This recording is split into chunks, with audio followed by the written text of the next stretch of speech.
Tumanggi nang magdetalye si Interior Secretary Jessie Robredo tungkol sa kalagayan ng Jordanian journalist at 2 Pinoy crew na umano'y nasa kampo ng Abu Sayyaf.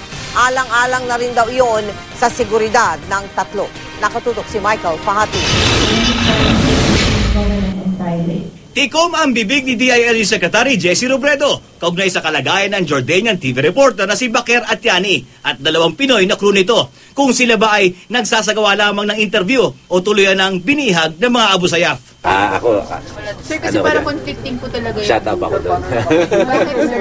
Bakit na, sir? Patayin nyo lahat yung camera.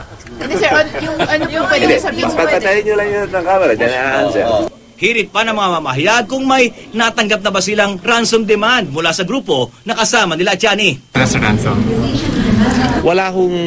Wala hong ganyang usapan, pero yun nga amin ng pag-agam-agam, mas hindi ho siya pinag-uusapan, mas mabuti para sa lahat.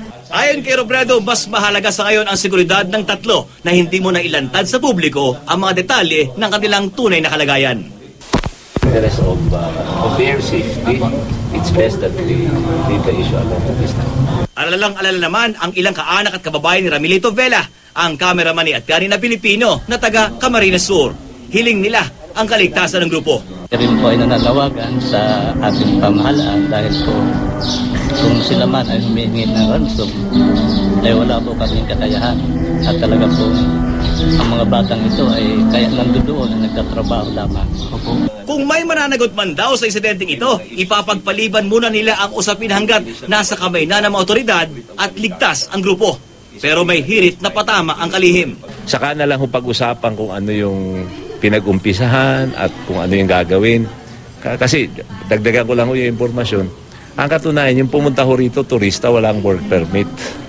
Sino po si Baker? Si Atyani ho, wala akong work permit dito. Kidnap under custody? Doon na, hinto na. Michael Bahati, nakatutok, 24 oras.